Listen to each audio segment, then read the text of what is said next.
ആഘോഷമായി ആനന്ദമായി ഷെൻസ മെഹറിൻ മോൾക്ക് പിറന്നാളിത്. ആഘോഷമായി ആനന്ദമായി ഷെൻസ മെഹറിൻ മോൾക്ക് പിറന്നാളിത്. റാഷിദിന്റെ കൺമണി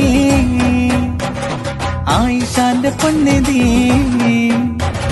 റാഷിദിന്റെ കൺമണി ആയിഷാന്റെ പൊന്നിധി, പുന്നാരിച്ച അല്ലമീനും ജീവ്.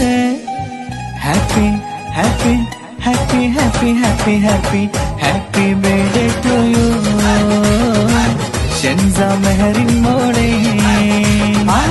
Happy birthday to you Shensa Mehrin മോളെ. ആഘോഷമായി ആനന്ദമായി ഷെൻസ മെഹറിൻ മോൾക്ക് പിറന്നാളിത്. ആഘോഷമായി ആനന്ദമായി ഷെൻസ മെഹറിൻ മോൾക്ക് പിറന്നാളിത്.